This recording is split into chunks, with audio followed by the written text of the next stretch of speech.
A young man named Amadio works at a bar in a small town, who is very good at foosball and, moreover, is completely in love with Laura, a girl about the same age as him.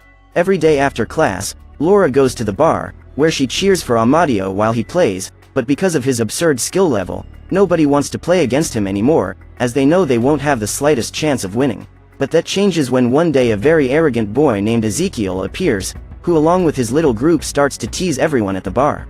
Seeing Amadio and Laura near the table, Ezekiel decides to challenge him to a match to try to impress the girl, but afraid of getting in trouble, Amadio refuses to play against him, but he ends up giving in because of Laura who begs him to play. But for some reason, even after accepting the challenge, Amadio just stands there watching while Ezekiel scores the first 3 goals. Realizing that he still doesn't want to play, Laura begs him to react, making him decide to finally join the game. When the ball enters the field again, Ezekiel prepares to score and kicks with all his strength towards the goal, but Amadio defends quite easily using the twin defenders, who pass the ball straight to Loco, who scores a beautiful goal, without giving Ezekiel chances to defend. On the next move Ezekiel tries to score a point straight from the midfield, but the kick is easily saved by the goalkeeper who throws the ball at Capi's feet, who scores another goal with such force, that Ezekiel don't even have time to react. Now with 3-2 on the scoreboard, Ezekiel realizes that Amadio is just playing with him and is extremely frustrated when he is defeated again without even being able to touch the ball. With the game tied and only one more ball remaining, Amadio offers the boy the chance to stop the game and leave the score like that, but Ezekiel insists that there are no draws in this game and orders him to play the ball. In the last move, Amadio once again puts on a show and doesn't let Ezekiel play, always making passes through the air until the ball arrives at the feet of the center forward Beto, who scores a great goal, ending the match in style. Furious with the defeat, Ezekiel runs to the cashier to get more coins to play and have his revenge, but realizing that the only thing the boy wants is to cause trouble, JJ, who owns the bar, decides to throw him and his friends out. In the town square, Ezekiel is taking out all his anger at having lost, on the statue of the founder, when he is interrupted by a very suspicious man, who tells the boy that he saw potential in him and that he can guarantee that he will never lose again, if agreeing to join him. A few years later, Amadio, who is now a young adult, is still addicted to table football, but over the years his difficulty in getting opponents increased more and more, until he stopped playing altogether. Even though he is already an adult, Amadio continues working at JJ's bar, until one day he is visited by Laura, who came to tell him that she will study in the capital, leaving the city for the next 5 years. Saddened by this news, Amadio tries to disguise what he feels by changing the subject to foosball, but at that moment they are interrupted by a strange sound coming from outside.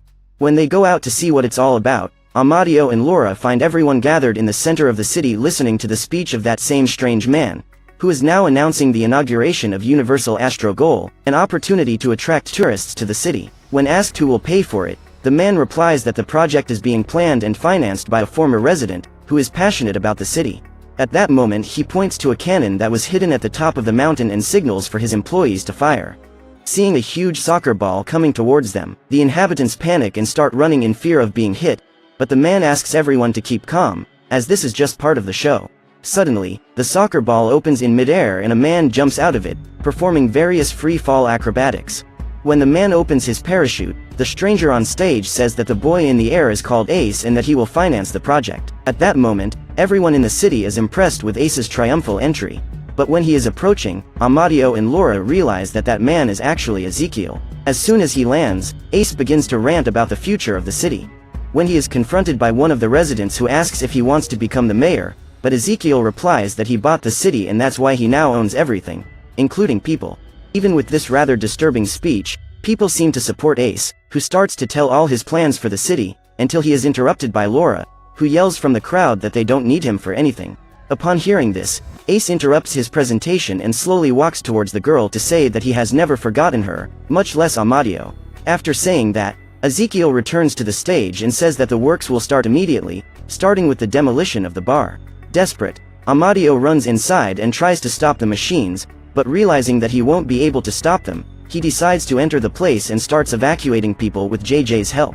With all the people safe, Amadio is trying to save some objects when he notices that the ceiling is falling right on top of the foosball table. Desperate, the boy runs to the table to try to save it, but he can't do anything and just watches as the object is hit by pieces of the ceiling. To save his precious table, Amadio uses all his strength to drag it out. but is stopped by Ace, who appears behind him saying he wants a rematch. Even before Amadio responds, a crane's claw emerges from the hole in the ceiling and begins to lift the boy along with the table, but with the weight, the steel bar Amadio is holding breaks and he falls to the floor along with Cappy. While Amadio is almost taken by the crane, Ace leaves the collapsing bar and starts walking towards the helicopter, while Laura runs after him to convince him to stop the destruction, but he ignores her and orders her manager to take the table home. Determined to change his mind, Laura gets into the helicopter and continues to try to convince Ace to give up on the idea. But he doesn't listen and starts flying home, while Amadio screams desperately for her to come back. After having the bar destroyed and not knowing if one day he will see the woman he loves again, Amadio sits beside the founder's statue and starts crying until one of the tears falls on Cappy's face, giving life to the little player. As soon as he gains consciousness, Cappy frees himself from the piece of bar that was stuck and tries to get Amadeo's attention while he can barely stand up, but even with difficulties he manages to climb his leg and get the attention of the boy, who faints as soon as he sees. When he regains consciousness, Amadio becomes depressed again and thinks about the possibility that this is all a nightmare, but Cappy manages to convince him that if he finds the rest of the team, they can help him get Laura back. Thinking about where the other players might have been taken, Amadio comes to the conclusion that the garbage dump is the most likely place, and that's exactly where they're headed. After walking for some time, Amadio and Cappy arrive at a huge dump and start looking for the rest of the team. Not far from there, Loco comes out of the middle of a mountain of garbage and is soon surprised by a mutated rat that uses its tail to grab him by the arm and drag him along the dump along with Beto. After surfing through almost the entire dumpster with the rodent, Loco and Beto jump in the middle of the garbage and go flying without direction until they hit Amadeo's neck, making him faint and knocking Cappy, who was on his shoulder.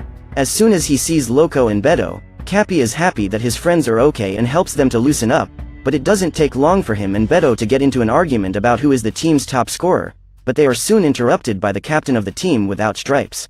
When they see a player from the rival team, the trio of attackers starts to provoke him, but they are surrounded by an army of rats and they have to run to try to take shelter in a dollhouse, but Beto is captured by the rodents that take him away.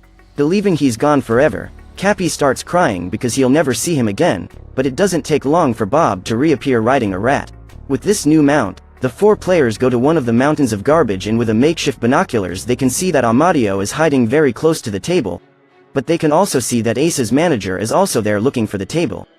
To prevent the players from being taken away, Amadio steals a backhoe and starts driving towards him to scare him away, and oddly enough, this ends up working. Now with the path clear, Amadio and the players walk towards the table, but realize that it was taken by an old man who placed the object inside a van. To try to rescue them, Bob asks his companions to get off the rat and runs alone to the vehicle, but he ends up jumping on the van's hubcap and gets stuck, spinning madly several times. After a while of spinning, Beto manages to free himself from the wheel, but ends up getting his legs stuck in the exhaust and, to his misfortune, the van passes over a rock just at that moment. With the hit, Beto loses his balance, but as his leg is practically welded to the exhaust, he gets stuck while his hair is dragged against the asphalt, but thanks to that, Amadio and the others have a trail of hair to follow. After a while following the tracks, Amadio arrives at an amusement park where he finds Beto totally disappointed for having lost his hair, but as they cannot waste time, they send Beto to look for a wig while they separate to continue looking for the other players.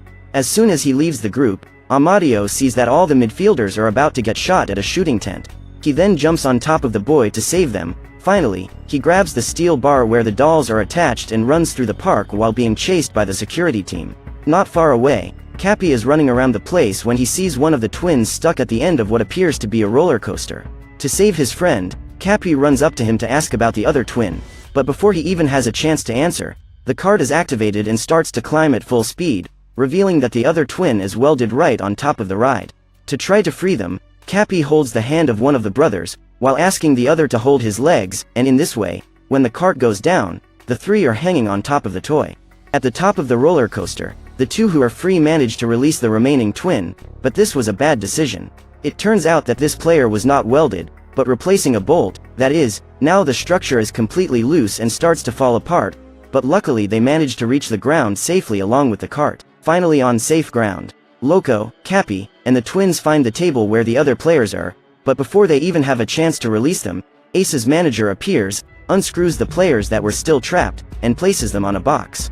In the forest outside the park, Cappy meets with Amadio and the others and tells about the fact that the other team was taken, but Amadio refuses to accept this and runs to the businessman's car, stealing the box they are in. But before they can celebrate, they have to save Laura. For this, Amadio puts the players back in the box and impersonates the businessman's driver to infiltrate Ace's mansion. As soon as they arrive, the businessman hands the box with the players to the man, who immediately takes Laura to his lab. In this place, he shows several bizarre experiments that he is developing and says that he will now start another one. For this, he places the players together from a pair of cleats on a mat to crush them and make a new type of footwear. Desperate for their lives, the players get out of the box and try to escape from the treadmill while Laura is attacked by Ace, but at that moment Amadio arrives at the laboratory and jumps from the second floor right on top of Ezekiel, but he has no chance against an athlete and is easily immobilized. Realizing that Ace is willing to eliminate Amadio, Laura runs to try to help him, but she is pushed away and falls right on top of the laboratory controls, thus releasing some bizarre creatures that look like ostriches, but with cleats on their beaks. While the mutated ostriches destroy the entire laboratory and free other creatures, the players jump on the top of the treadmill and use their bodies to form a kind of rope for the others to climb. But when the last one is climbing, Capi's hands slip and he falls into the shredder along with the team captain without stripes. As Amadio and Laura escape from the laboratory, the two captains run through the crusher roller to try to save themselves, and end up being rescued by the other players, who once again use their bodies as rope. However, to their misfortune, as they are leaving the laboratory, a bolt falls from the head of one of the players and hits the crusher, causing some sparks that come into contact with flammable gas and blow up the entire laboratory. Because of the explosion, the police are called and arrest Amadio and Laura, who are accused of having blown up a C4. While they are in the car, the press is called in to interview Ace, making him even more famous. Furious, realizing that even after all, Ace will still be a victim, Amadio gets out of the police car and, even handcuffed, goes to the crowd to challenge him to a rematch. The man responds by saying he has no interest in children's games and challenges him to a real soccer game. At that moment, Laura also runs to the crowd and says that they accept the challenge, but that if they win, Ace must return the city and never set foot in it again. With the day of the big match announced, Ace's team removes the statue of the founder and starts building the stadium right in the center of the city. Still without a team to play, Amadio goes door to door inviting the residents to be part of the team, but as soon as they discover that it is to play against Ace, most citizens refuse to participate, forcing Amadio to assemble a team that is practically seniors. With the two teams defined, the day of the big match finally arrives and both teams enter the field. As soon as the match starts, the striped shirt team exchanges a few passes, until Amadio takes the ball and confidently runs to the attack. However, he loses the ball to the first opponent that appears. Now in possession of the ball, the team of professionals exchanges passes much more efficiently, until the right winger makes a cross to the penalty area and Ezekiel scores with a header while the goalkeeper is just watching. With 1-0 on the scoreboard in less than a minute of play, Amadio rolls the ball once more and passes it to JJ, who takes a legendary kick, causing the ball to explode an airship in midair. When they find another ball, the side of the striped team makes a long pass to Amadio, but Ace intercepts the ball, dribbles all the players and makes a beautiful shot towards the goal, but instead of trying to defend, the goalkeeper just decides ignore the ball and turn to ask the referee for the time. With 2 goals in less than 5 minutes of play, the spectators realize that the home team has no chance of winning and stop watching the game. To prevent the audience from dropping, the manager communicates with Ace on the radio and asks him not to score any more goals until the second half to make things more interesting and thus get the public's attention, but that doesn't stop the team from being humiliated by the professionals in the remaining 40 minutes.